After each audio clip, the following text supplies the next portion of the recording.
Hello, bookish friends. This is Natasha, and you're listening to Tea Tales and Tomes, where we are living our favorite lives, talking books and drinking hot. Hold up. Bookish friends, today's episode is a little different. Usually, here at Tea Tales and Tomes, we kinda direct our content to adult readers, parents, and primary caregivers hoping to raise readers, but this episode is for those cooler people that we share this world with, the children. This one is for kids' ears, kids' hearts, and kids' imaginations.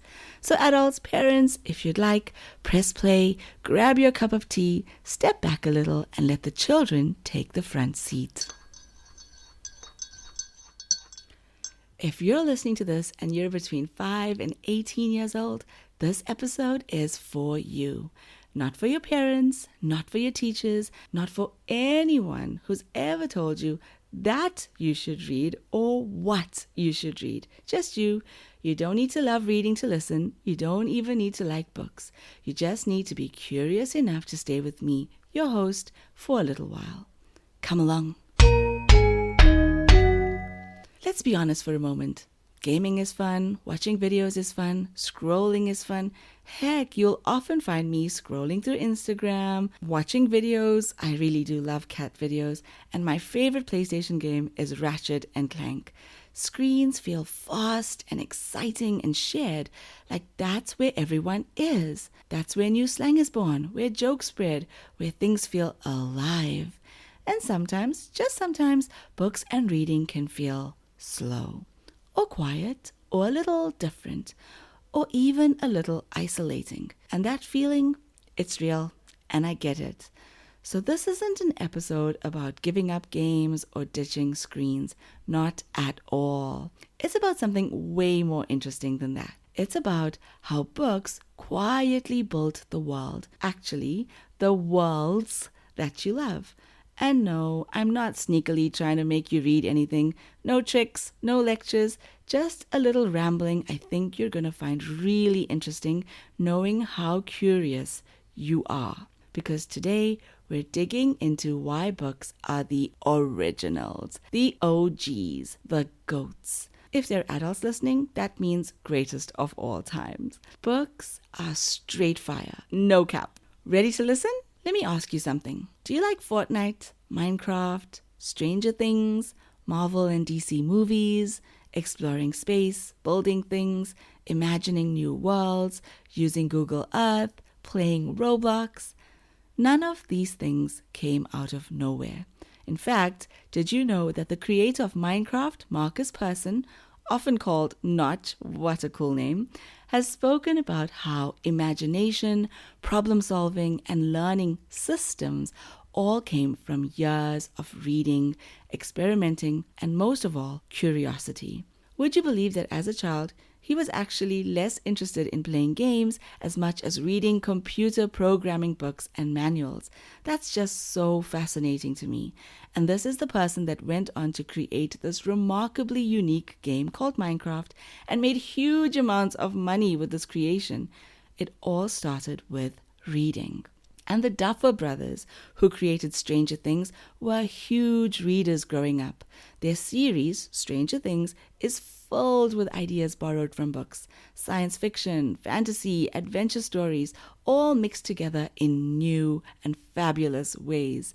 If you have read Madeleine L'Engle, Stephen King, or even Jurassic Park, you will immediately see similarities between this awesome show and these books.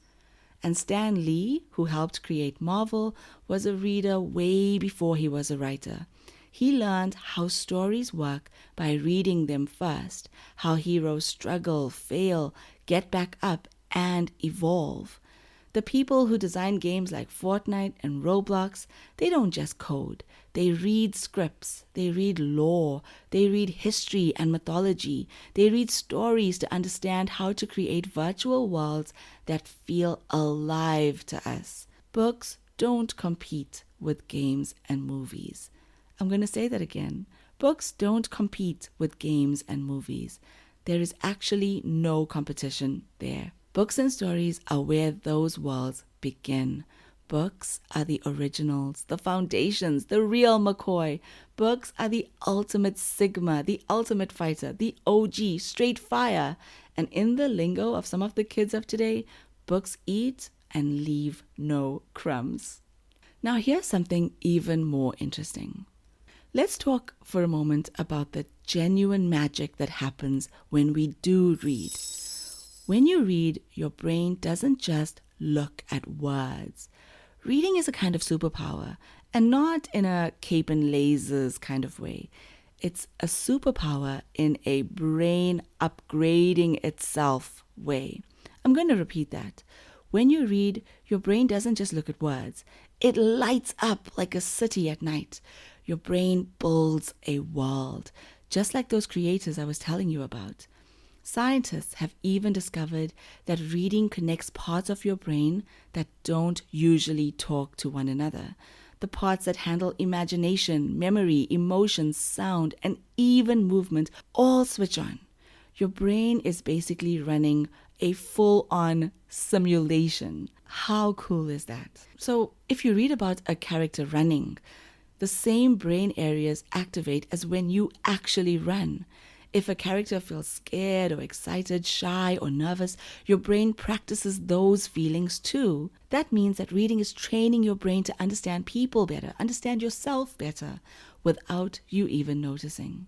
Scientists have found that reading builds stronger brain connections and it helps your brain practice focusing, something that's actually harder now than it's ever been. With the invention of TV and all the way up to now with smartphones, all humans are struggling with the ability to stay focused for long periods. Little kids, teenagers, and yes, even the adults in your life are struggling with the ability to focus for long periods. But reading retrains your brain into being able to focus again. When you read, you are canceling out the negative effects of screens.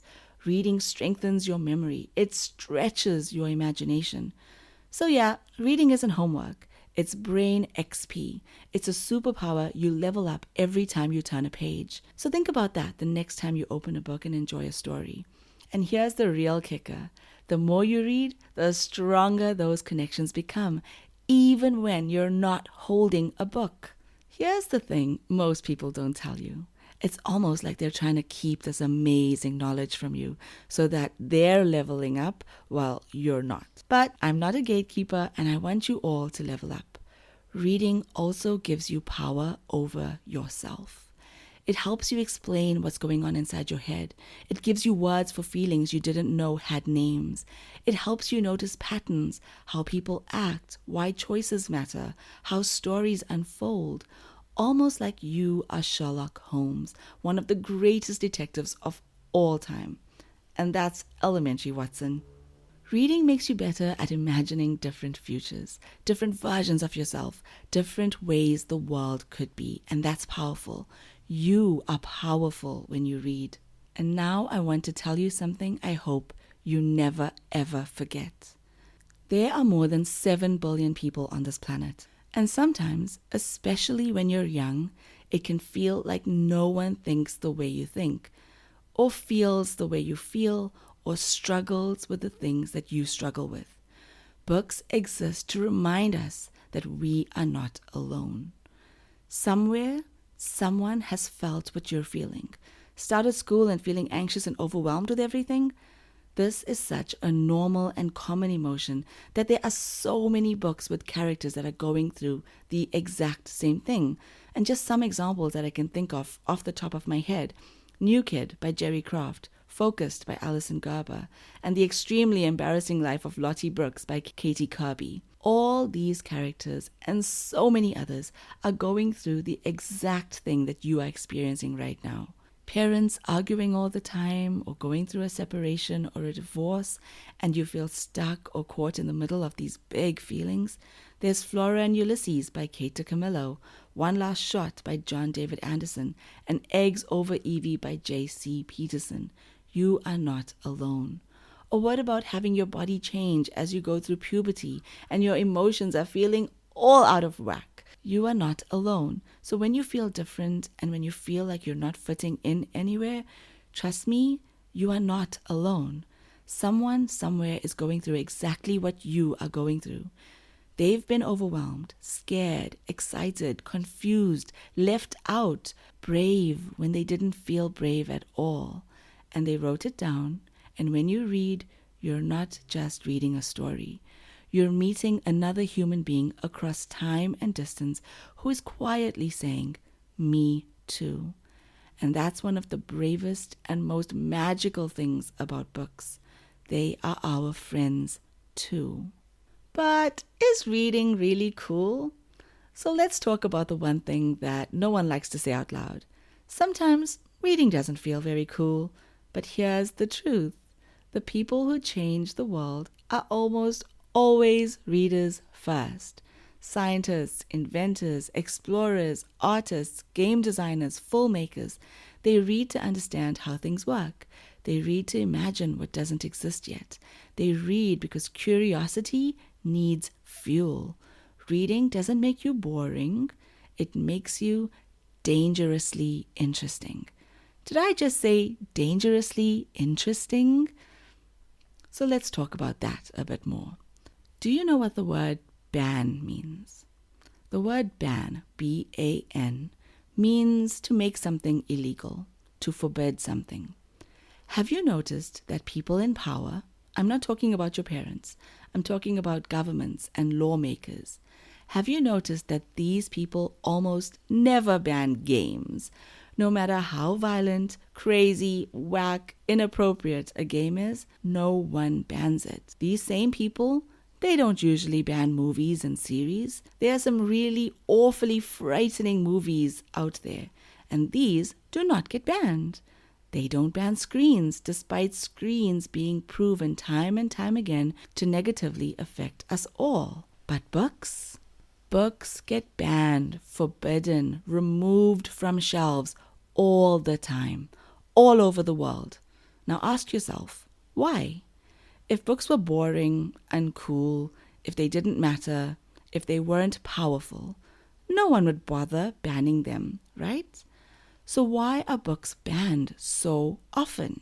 That's because books carry ideas.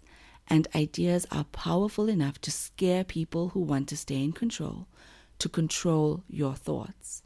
Throughout history, the so-called bad guys didn't just fight with weapons. They burned libraries, they destroyed books, and they silenced storytellers because they understood something important. Words change how people think. Stories make people question. Reading helps people imagine a different world and then shows them how they can build it. There's a very old saying, and you can ask your parents about this one. The saying goes, "The pen is mightier than the sword." The pen is mightier than the sword. That doesn't mean that pens are sharp. It means that what you write and what you read can be more powerful than weapons. A sword can hurt one person, maybe 3, maybe 10, but an idea can change millions of people. Books teach people to think for themselves, to notice when something isn't fair, to imagine freedom, kindness, courage, and change. And that's why books are banned. That's why libraries are attacked. And that's why stories matter. So when someone says reading isn't cool, remember this. Books are powerful enough to frighten people who don't want the world to change for the better. If you don't believe me, here's a few examples. It really happened. In 1933, the Nazi government decided that some books were dangerous. Books that questioned power. Books written by Jewish authors, for example.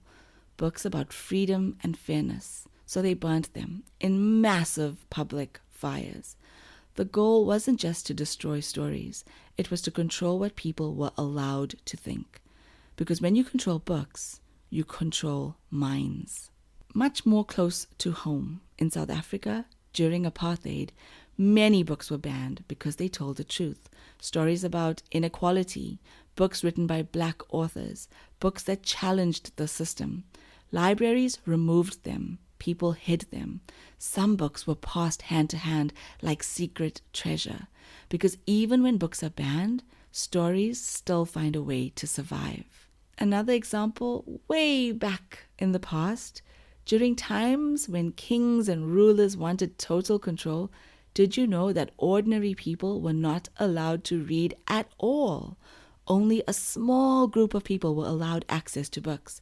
Because once people learned to read, they learned to think. And once people learned to think, they started asking questions. And that was dangerous to anyone who wanted power without fairness. So books weren't burned by accident. They were burnt on purpose because stories created thinkers and thinkers changed the world.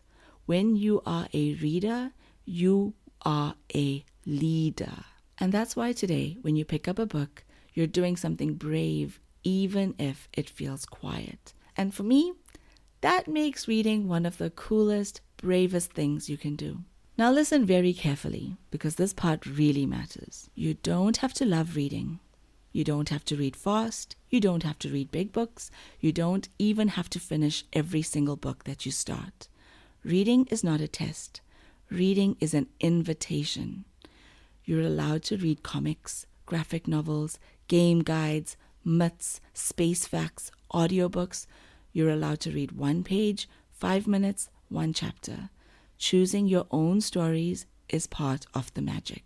Somewhere out there is a story that feels like it was written just for you. It might make you laugh, or feel seen, or feel brave, or feel less alone. You don't have to find it today, or this week, or even this year. But when you do, something shifts. Because reading doesn't just help you understand the world, friends. It helps you understand your place in it and how you fit in this world with 7 billion people. So here's my gentle challenge to you. This week, choose just one story. Any kind, any format, just one. Read a little, listen a little, and see how it feels. No pressure, no rules, because books aren't here to take anything away from your life. They're here to quietly remind you of who you are and who you could become. And if you really don't know where to start, ask your parents to drop me a message. Tell them what type of story you hope to find. Tell them what you like, what you don't like, and I will find it for you. You can even just send me a voice recording if you want. I really look forward to hearing from you. Don't forget to join us next time for more bookish wonder.